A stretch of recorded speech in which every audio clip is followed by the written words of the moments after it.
పరిచర్య పలు విధములు ప్రభువైనట్టి యేసు క్రీస్తొక్కడే వరములు రకరకములు దయచేసేటి పరిశుద్ధాత్మొక్కడే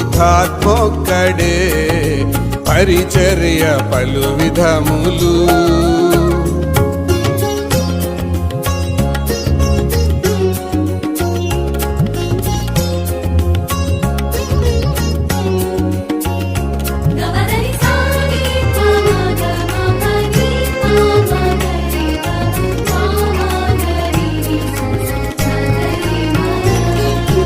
సంఘము క్షేమాభివృద్ధి చెంద ప్రతివానికి ఆత్మ పంచి ఇచ్చే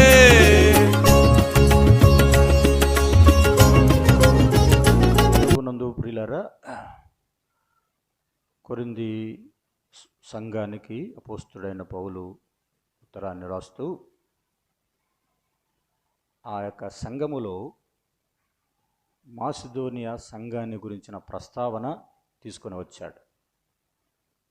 అంటే కొరింథీ సంఘానికి ఆయన ఉత్తరాన్ని రాస్తున్నప్పుడు మాసిదోనియా అనే సంఘాన్ని గురించి కొన్ని విషయాలు తెలియచేస్తూ ఉన్నాడు. ప్రియులారా, ఏమిటి ఆ విషయాలంటే, మాసిదోనియా సంఘము కడుపేద సంఘం. వారు పేదరికాన్ని అనుభవిస్తూ ఉన్నారు. అయితే అలాంటి పేదరికం అనుభవిస్తున్నా కూడా దేవునికి ఇచ్చే విషయంలో నమ్మకమైన వారుగా ఉన్నారని ఆ సంఘాన్ని గురించి కొరింథీ సంఘానికి తెలుపుతున్నాడు. మాసిదోనియా సంఘాన్ని గురించి. మాసిదోనియా సంఘములు అనగా మొదటి వచనములో సంఘములు అనే మాటను ఉపయోగించాడు. అక్కడ ఏ ఏ సంఘాలు ఉన్నాయంటే, ఫిలిప్పీ సంఘము, తెసలోనిక సంఘము, బెరయ సంఘము, ఈ 3 సంఘాలని కలిపి మాసిదోనియా సంఘాలు అని పిలుస్తారు.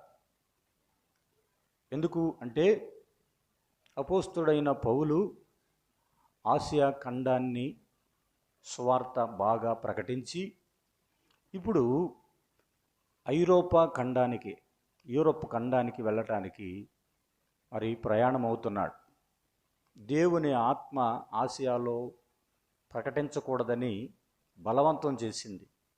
మీరు ఇంతవరకు ప్రకటించింది చాలు, ఇక నుండి మీరు యూరోప్ ఖండానికి వెళ్ళి అక్కడ సువార్త ప్రకటించండి అని తెలియచేసినప్పుడు, ఇదిగో మాసిదోనియా దేశస్థుడు ఒకడు వచ్చి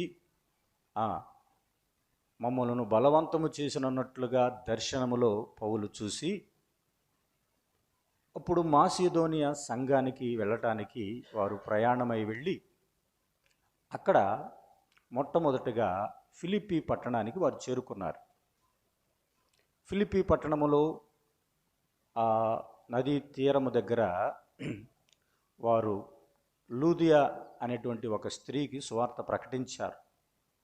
ఫిలిప్పీ పట్టణములో మొట్టమొదటి విశ్వాసిగా లూదియా ఉన్నది అని మనం చూస్తున్నాం ప్రియులారా. అయితే ఈ మాసిదోనియా, ఈ పట్టణాలు క్రీస్తు పూర్వము మరి ది గ్రేట్ అలెగ్జాండర్ వారి తండ్రి గారు, వారి పేరే ఫిలిప్పు, ఆ తండ్రి గారు వారు కొన్ని ప్రాంతాలను ఆక్రమించుకొని రాజ్య పరిపాలన చేస్తూ ఉన్నాడు. వాటిలో భాగంగా ఆ దినాల్లో సంఘాలు ఏర్పడటానికి పౌలు ప్రయాణమై వెళ్ళాడు. ప్రియులారా, మరి ఈ యొక్క గ్రీసు దేశానికి పైభాగం అనగా ఉత్తర భాగంలో మరి మాసిదోనియా ఉన్నది. మాసిదోనియాలో ఉన్న సంఘాలు ఉన్నాయి. ఈ 3 సంఘాలు ఉన్నాయి: ఫిలిప్పు, తెసలోనిక, బెరయ. అన్నీ వాక్యాన్ని, ప్రార్థనను, పరిచర్యను దేవునికి ఇచ్చే విషయంలో నమ్మకమైన సంఘాలుగా ఉన్నాయి. క్రింద భాగములో అనగా దక్షిణ భాగములో కొరింథీ సంఘం ఉన్నది.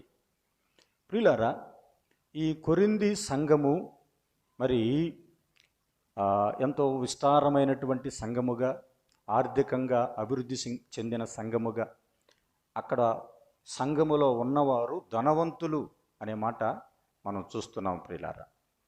అయితే దీనికి ముఖ్య పట్టణము అకయ అని మనం చూస్తాం. ఎక్కువగా కొరింథీ సంఘము లేకపోతే కొరింథీ సంఘమని ఎక్కడ చెప్పబడదు, కానీ ఎక్కువగా అకయలో ఉన్న పరిశుద్ధులు అనే మాట మనం చూస్తాం. అకయ సంఘం అంటే కొరింథీ సంఘం అనే గుర్తుపెట్టుకోవాలి. అయితే ఇప్పుడు ఈ సంఘములో ఉన్నవారు ఎలాంటి పరిస్థితులు కలిగి ఉన్నారు అంటే, కొరింథీ సంఘము అంతకుముందు డబ్బున్న విస్తారమైన సంఘమైన ఆర్థికమైన వనరులు ఉన్నా కూడా దేవునికి ఇచ్చే విషయంలో వెనకడుగు వేస్తూ ఉన్నారు. అందు విషయంలో ఇప్పుడు కొరింథీ సంఘానికి పౌలు ఉత్తరం రాస్తూ ఏమని జ్ఞాపకం చేస్తున్నాడంటే, ఇదిగో వారు నిరుపేదలు అనే మాటను ఉపయోగించాడు. ఎవరు?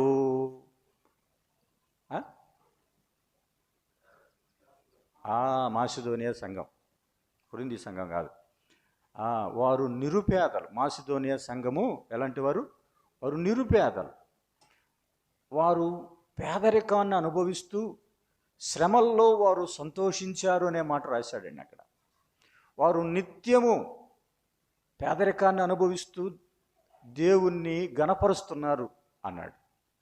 దేవుని స్తుతిస్తున్నారు. వారు దేవునికి ఇచ్చే విషయంలో కానీ దేవుని సేవించే విషయంలో కూడా ఏమాత్రము వెనకాడిన వారు కాదు అని జ్ఞాపకం చేస్తున్నాడు. ఎవరు వీరు అంటే పేదలే. పేదలకు ఏముండదు? సామర్థ్యం ఉండదు, ఇచ్చే సామర్థ్యం ఉండదు. కానీ వారు తమ సామర్థ్యము కొలదియే కాక సామర్థ్యము కంటే ఎక్కువగా ఇచ్చారు. ఎవరు వీరు అంటే పేదలు. ఎవరికి ఇస్తున్నారు? పేదలకే ఇస్తున్నారు. పేదలు పేదలకే ఇస్తున్నారు. ఇది ఎంత ఆశ్చర్యం అండి. అంటే ధనవంతులు పేదలకు ఇవ్వటానికి ఇష్టపడట్లేదు, కానీ పేదవారు పేదవారికే ఇవ్వటానికి ఇష్టపడుతున్నారు. ఎవరో ఆ పేదలు అంటే యెరూషలేములో ఉన్నటువంటి పేదలు, యెరూషలేములో ఉన్నటువంటి విశ్వాసం. యెరూషలేములో ప్రారంభంలో స్థానికంగా ఒక సంఘం ఏర్పడింది, విశ్వాసులు ఏర్పడ్డారు. ఆ సంఘములో ఉన్నవారు కూడా పేదలు. పౌలు ఈ డబ్బంతటిని పోగు చేసి యెరూషలేములో ఉన్న సంఘములో ఉన్న పేదలకు, విశ్వాసులకు ఇవ్వాలని ఆరాటపడుతున్నాడు.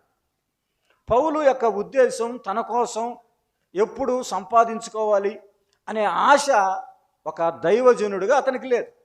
కానీ 16వ అధ్యాయం 1 కొరింథీ పత్రిక 1వ వచనం చూద్దాం. చూడండి, 1 కొరింథీ పత్రిక 16వ అధ్యాయము 1వ వచనం.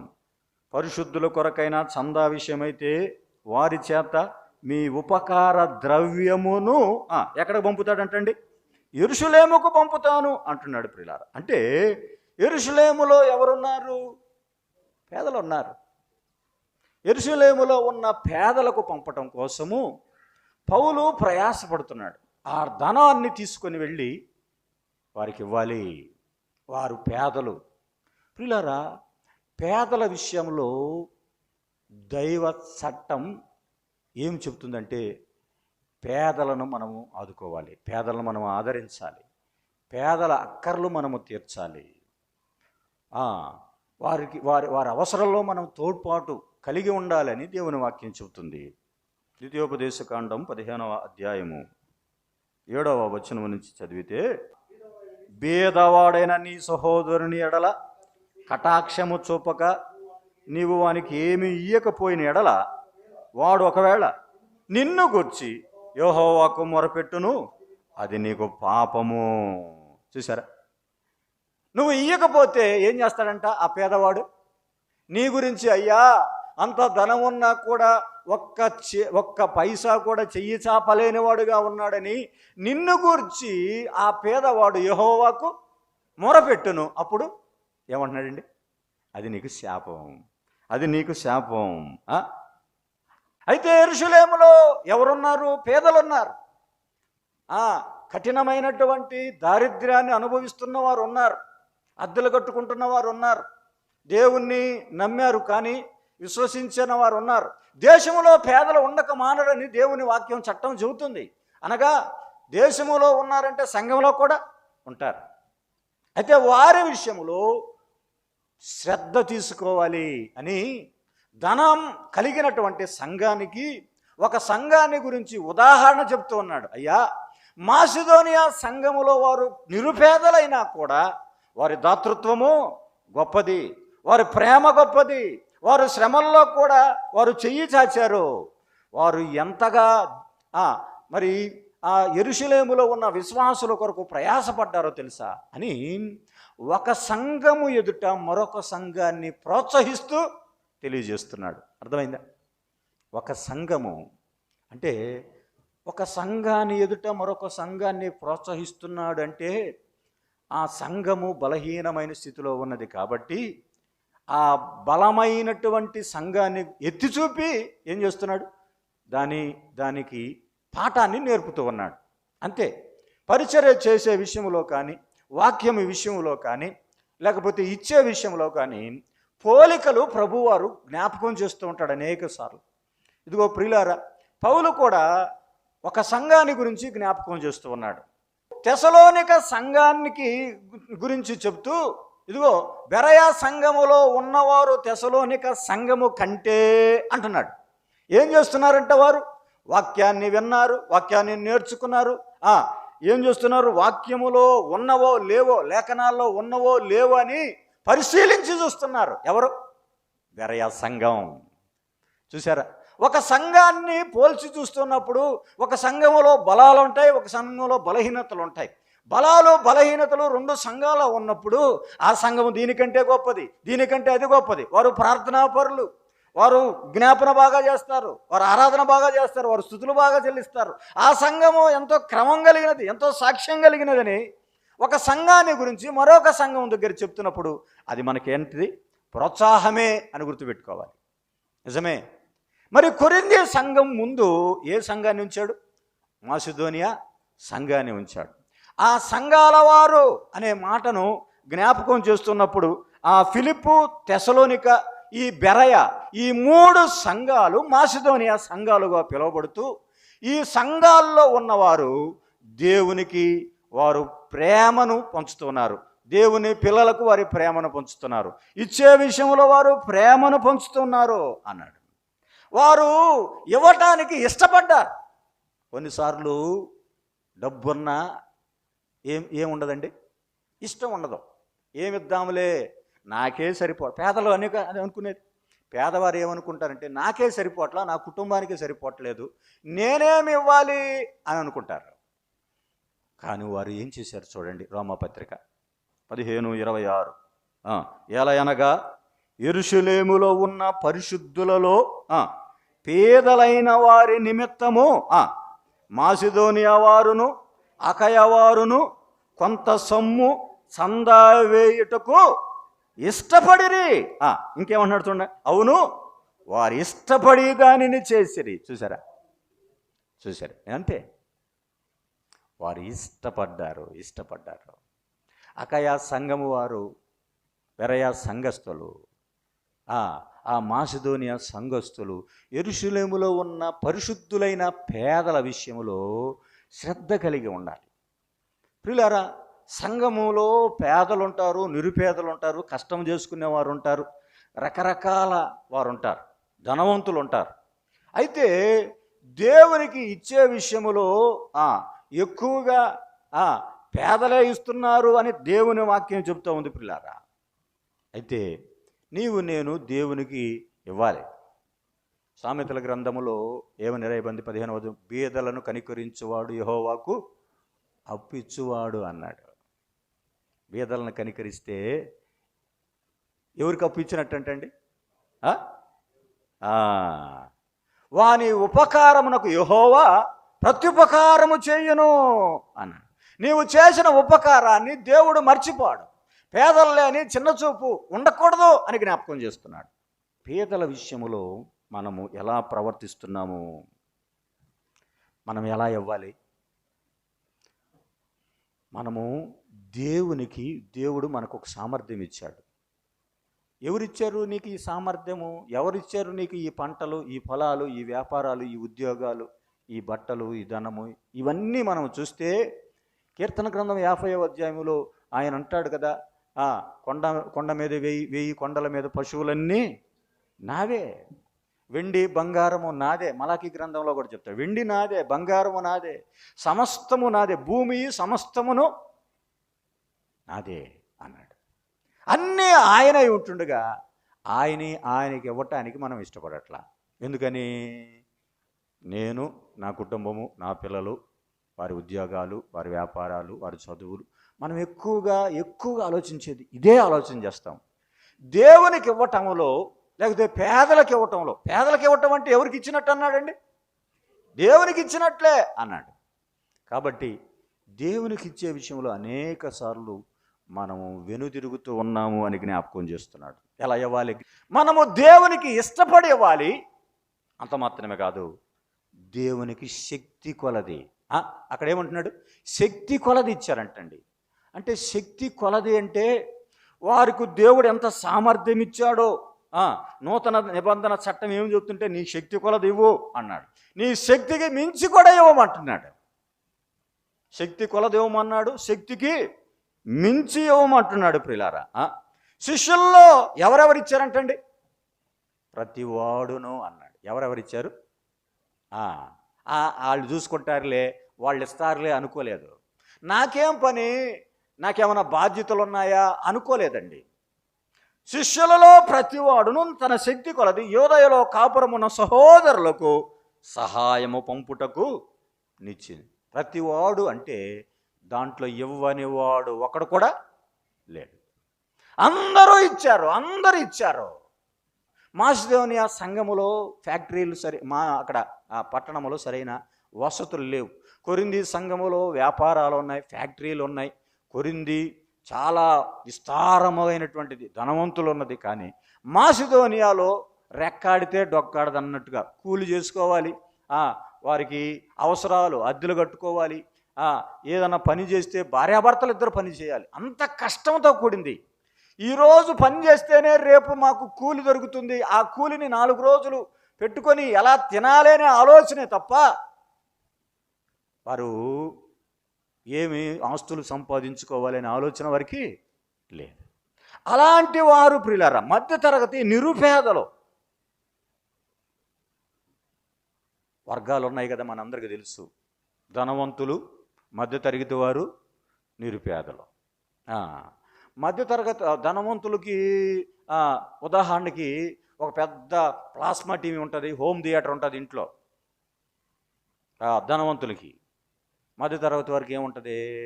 డబ్బా టీవీ ఉంటుంది. మరి నిరుపేదలకి ఏముండదు. అలాంటి పరిస్థితి. బేతనియాలో మరియా ఉంది, ఆమెకు సామర్థ్యం లేదు. పేదలు వాళ్ళు. బేతనియా గ్రామం అంటేనే ఎవరు? పేదలు. కానీ ఆమె ఎన్నో దినాల నుంచి ఆ పేదరాలైనటువంటి మరియా అచ్చ జటామాంసి అత్తరు సేరున్నర ఎత్తు తీసుకొని ఏం చేసిందండి? యేసు పాదములకును పూసెను అన్నాడు. కింద 150 రూపాయలని రాశాడులేండి. అది ఈ దినాల్లో లెక్క కడితే ఎన్నో లక్షల రూపాయలు ఉంటుంది. అయితే ఆమె తన జీవనములో తను సంపాదించుకున్న దాంట్లో, తను కూడబెట్టుకున్న దాంట్లో, రోజు ఎన్నో సంవత్సరాలుగా కూడబెట్టుకున్న దాన్ని దేవుని కొరకు ఖర్చు పెట్టింది. యోధా ఏమంటాడు? ఈ అత్తరెందుకు? నష్టపరుస్తున్న బేదలకు ఇవ్వచ్చు కదా, ఇది అమ్మి పేదలకు ఇవ్వచ్చు కదా అంటే ప్రభువారు ఆమెను పొగిడాడు, ఆమెను గణపరిచాడు. ఆ మరియా చేసిన దానిని బట్టి ఆమెను పొగిడాడు. పిల్లారా, ఉన్నది కొంచెమే అయినా కొంచెములో నుంచి దేవుని గణపరిచింది. లూకా సువార్త 21వ అధ్యాయంలో కానీ, మార్కు సువార్త 12వ అధ్యాయంలో కానీ ఒక పేద విధవరాలు ఉంది. ఆయన కానుకలు పెట్టి దగ్గరే కూర్చున్నాడు అని రాశాడు కదా. ఎక్కడ కూర్చున్నాడంట? కానుకలు పెట్టి దగ్గరే కూర్చుంటే ఆయన ఎవరెవరు కానుకలు ఏమేమి వేస్తున్నారో ఆయన పారజూశాను అన్నాడు. వచ్చిన వారందరూ ధనవంతులు విస్తారముగా వెదజల్లి వేస్తూ ఉన్నారు. ఈమె కూడా వేసింది 2 వెండి కాసులు వేసింది. 2 వెండి కాసులు వేసినప్పుడు ఆమెను చూసి ఏమన్నాడు తెలుసా? తన జీవనమంతయు ఆమె హృదయాన్ని దేవుడు చూశాడు. వీరేం చేస్తున్నారు? దశంభాగాలు ఇస్తున్నారు. దేవునికి దశంభాగాలు ఇచ్చేటప్పుడు మనం ఎలా ఇస్తాము అంటే, దశంభాగం ఇచ్చేవాడు ఎలా ఇవ్వాలంటే అన్ని విషయాల్లో జ్ఞాపకం చేసుకునేవాళ్ళు. కటింగిలు పోయినాయా, అవి పోయినాయా, ఇవి చూసుకొని అవి చూసుకొని అట్లా ఇవ్వకూడదు. దేవుడు నాకు ఎంత ఇస్తున్నాడు, నేను ఎంత ఇవ్వాలి. కొంతమంది ఉద్యోగం చేస్తారు, వ్యాపారం చేస్తారు. వ్యాపారంలో వచ్చిన లాభాన్ని కూడా దశంభాగంలో ఇవ్వాలి. కొంతమంది పొలాలు అమ్ముతారు, స్థలాలు అమ్ముతారు. స్థలాలు పొలాలు అమ్మిన దానిలో కూడా దశంభాగం ఇవ్వాలి. అన్నీ అన్నీ అన్నీ దేవునికి ఇచ్చే విషయంలో దశంభాగం ఎలా ఇవ్వాలంటే అన్నిటినీ చూసుకొని మనం ఇవ్వాలి.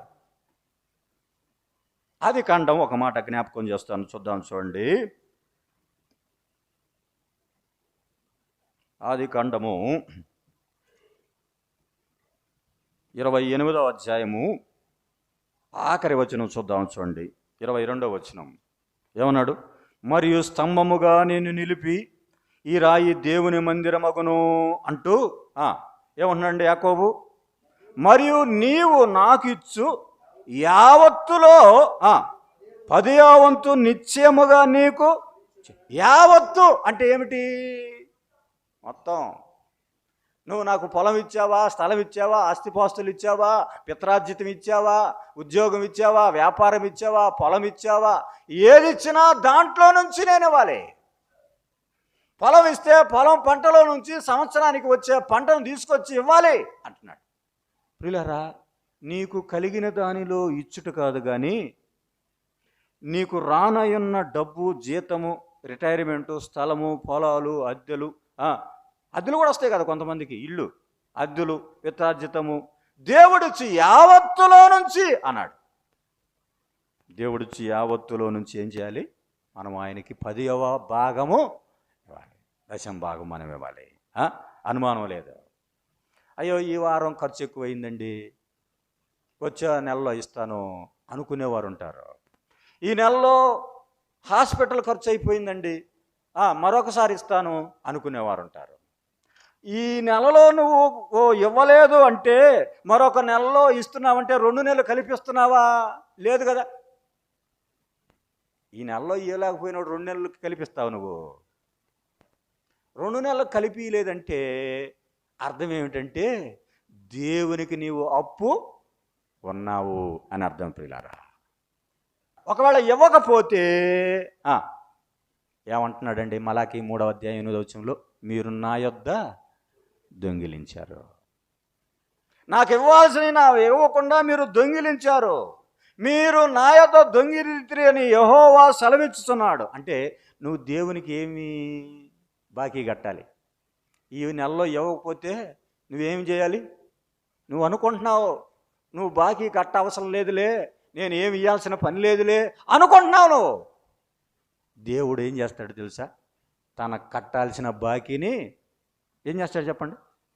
ఎట్లయినా కట్టిస్తాడు. పోతా ఉంటావు, టప్పున కాలు ఎముక బెనికిద్ది, హాస్పిటల్కి పోతావు, అంతే. ఎంత అయింది ఖర్చు? అమ్మా ఇంత ఖర్చా? దేవుడు తన బాకీని ఆయన రాబట్టుకుంటాడు. ప్రియులారా, దశంభాగం ఇవ్వటం అంటే అసలు ఏమిటో తెలుసా మీకు? పెట్టుబడి పెట్టడమే. అర్థమైందా? నేను అనుకుంటున్నానండి, దశంభాగం అంటే పెట్టుబడి పెట్టడం. When you invest something you are getting something. అది సంవత్సరానికి రావచ్చు, 2 సంవత్సరాలకు రావచ్చు. పొలం పంట వేయాలంటే పెట్టుబడి పెట్టాలా లేదా? పెట్టుబడి పెట్టాలి. వ్యాపారం చేయాలంటే పెట్టుబడి పెట్టాలి. వ్యాపారం చేసిన తర్వాత అతనికి ఏమొస్తుంది? లాభం వస్తుంది. దశంభాగం ఇవ్వటము అనేది పెట్టుబడి లాంటిదే. నువ్వు ఇస్తున్నప్పుడు దేవుడు నీకేమిస్తాడు? తిరిగి ఆయన నీకు ఇస్తాడు. పిల్లారా, ఇస్తే ఏమి జరుగుతుంది? అన్నాడు కదా. విస్తారమైన దీవెనలు. ఏం చేస్తాడు ఆయన? నేను ఆకాశపు వాకిండ్లను తెరచి వాటిని విప్పి పట్టజాలనంతా విస్తారమైన దీవెనలు కుమ్మరిస్తాను అన్నాడు. మాసిదోనియా సంఘము అలాగిచ్చిందండి. 10వ భాగాన్ని చెల్లించింది. 10వ భాగం ఎక్కడ చెల్లించాలి అన్నాడు. నా మందిరములో ధననిధి ఉండునట్లు 10వ భాగము నా మందిరపు ధననిధిలోకి మీరు తీసుకొని రండి అన్నాడు. ఎక్కడ పడితే అక్కడ ఏమనలా. 10వ భాగం ఇవ్వాల్సింది ధననిధిలోకే. మిగిలింది మీరు ఎవరికైనా ఇవ్వాలనుకున్నా ఏదన్నా చేయాలనుకున్నా చేయండి, కానీ 10వ భాగము మందిరపు ధననిధిలోకి తీసుకొని రావాలి. అసలు మందిరములో ధననిధిలోకి అకయ వారు సామర్థ్యం కంటే ఎక్కువ ఇచ్చారు. మాసిదోనియా వారు ఏం చేశారు? సామర్థ్యము కంటే ఎక్కువ ఇచ్చారు. వారిని చూసి వారికి చెప్పాడు, అయ్యా కొరింథీ సంఘస్థులారా, మీరు కూడా అలా ఇస్తారు అనుకుంటున్నాను. మాసిదోనియా సంఘం ఇచ్చినట్లుగా నిరుపేదలైన వారిస్తే మీరేంది ధనవంతులు కదా, మీరు ఇవ్వటానికి ఏమిటని వారిని ప్రోత్సహిస్తున్నప్పుడు 9వ అధ్యాయం చూద్దాం. చూడండి వారు ఏం చేశారో. 9వ అధ్యాయం 1వ వచనం. పరిశుద్ధుల కొరకైన ఈ పరిచర్యను గురించి మీ పేర వ్రాయటకు నాకు అగత్యము లేదు. మీ మనసు సిద్ధమై ఉన్నదని నేను ఎరుగుదును. అందువలన సంవత్సరము నుండి అకయ సిద్ధపడి ఉన్నది. అకయ అంటే ఏ సంఘం అన్నాను? కొరింథీ సంఘం. సంవత్సరం నుంచి సిద్ధపడింది. చెప్పాడు కదా పౌలు, మీరు ఇవ్వండి అన్నప్పుడు ఏం చేశాడంట? ఇప్పుడు సిద్ధపడి ఇస్తుందంట, ధారాళంగా ఇస్తుందంట, విస్తారంగా ఇస్తుందంట. ఎవరికంటే ఎక్కువగా? మాసిదోనియాలో ఉన్న వారి కంటే ఎక్కువగా ఇస్తుంది. ఆ మాట చూడండి అక్కడ. నేను మిమ్మును గూర్చి మాసిదోనియా వారి ఎదుట అతిశయపడుచున్నాను. ఇంతకుముందు ఏం చేశాడు పౌలు చెప్పండి? కొరింథీ ఎదుట మాసిదోనియా గురించి చెప్పాడు. మాసిదోనియా వాళ్ళు ఇలాంటి వాళ్ళు బాగా ఇచ్చేవాళ్ళని. ఇప్పుడు కొరింథీ సంఘం ఎదుట ఏం చేస్తున్నాడు? మాసిదోనియా ఎదుట ఏం చేస్తున్నాడు? కొరింథీ సంఘాన్ని గురించి చెప్తున్నాడు. ప్రియులారా, ఎట్లా ఇచ్చారంటే చూడండి, వాళ్ళు ఒప్పుకున్నారంట. మొదట 5వ వచనం చూడండి. లోగడ ఇచ్చేదమని మీరు చెప్పిన ధర్మము పిసినితనముగా అయ్యక ధారాళముగా ఇవ్వాలి. మీరు ఇస్తానని చెప్పారు కదా, అదిగో మాసిదోనియా వాళ్ళు ఇచ్చినట్టు మేము ఇస్తాము, అంతకంటే ఎక్కువ ఇస్తామని మీరు ఒప్పుకున్నారు, ఒట్టు పెట్టుకున్నారు. కొన్నిసార్లు మనం ఒట్టు పెట్టుకుంటాము అంతే.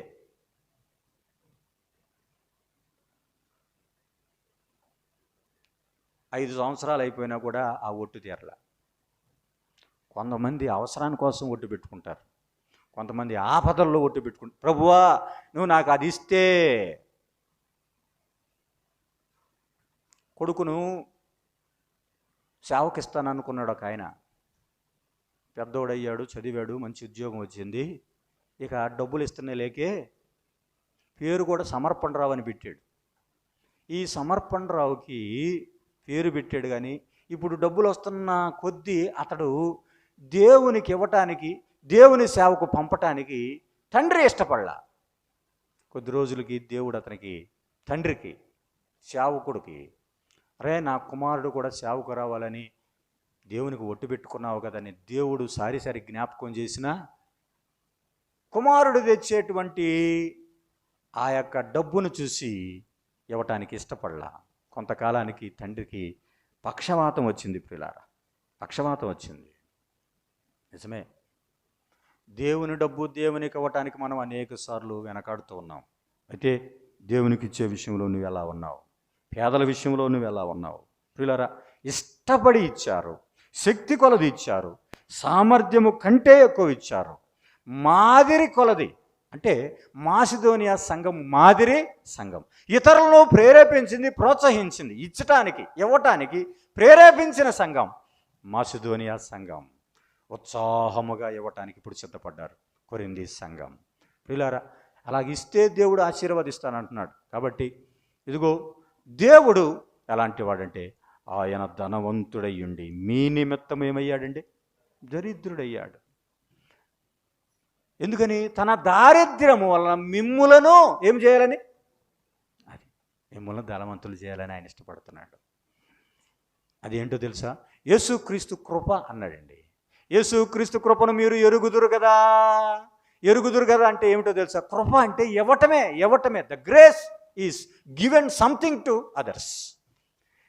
అందుకే అక్కడ ఆ మాట నాకు సారిసారికి చెప్పాడండి. చూద్దాం వచ్చండి. అక్కడ కొరింథీ 2వ పత్రికలో ఆ మాట చదువుకొని మనం ముగించుకుందాం. 2వ పత్రిక 8వ అధ్యాయంలో ఏమన్నాడు? 1వ వచనములో, సహోదరులారా, మాసిదోనియా సంఘములకు అనుగ్రహింపబడిన దేవుని కృప అన్నాడండి. ఏమిటో దేవుని కృప? ఇప్పుడే మనం చూసాం. దేవుని కృప ఏమిటంటే ధనం కలిగిన వాడు ఏం చేస్తున్నాడు? ధనవంతుడయ్యుండి మీ నిమిత్తం దరిద్రుడు అవటమే. అదే కృప. ఆ దేవుని కృపను మీరు ఎరుగుదురు కదా అన్నాడు. 3వ వచనం చూడండి ఏమన్నాడు? ఈ కృప విషయములో అన్నాడండి. 6వ వచనం చూడండి. కావున తీతు ఈ కృపను సారికి ఏం చేస్తున్నాడంటే, కృప అంటే ఏమిటి? అది దేవుని పిల్లల మీద చూపించేది. నువ్వు తండ్రి యేసుక్రీస్తు ప్రభువారు మన అందరి నిమిత్తం ఏ రీతిగా కృపను చూపించాడో నీవు కూడా అలాగా కృప చూపించబద్దుడవై ఉన్నావు. అలాగ ఉత్సాహంగా ఇస్తే దేవుడు ఉత్సాహంగా ఇచ్చేవారిని దేవుడు ప్రేమిస్తానంటున్నాడు. కాబట్టి మనం ఇచ్చే విషయంలో ఇంకా బలహీనులంగా ఉన్నామా? దశంభాగాలు ఇస్తున్నారా? చాలామంది దశంభాగాలు దేవుని మందిరానికి తెస్తున్నారా? దేవుని మందిరానికి తేకుండా అక్కడెక్కడికి పోతే నీకు ఫలితం రాదు. గుర్తుపెట్టుకో. సంఘానికి కాకుండా ఎక్కడికి ఇచ్చినా నీకు ఫలితం రాదు. నువ్వు అనుకుంటున్నావు నేను అక్కడిచ్చాను ఎక్కడిచ్చాను అది చేశాను ఇది చేశాను అనుకొని. దేవుని మందిరపు ధననిధిలోకి అప్పుడే నీకు ఆశీర్వాదం, విస్తారమైన దీవెనలు ఎప్పుడో తెలుసా? మందిరపు ధననిధిలోకి నువ్వు తీసుకొస్తే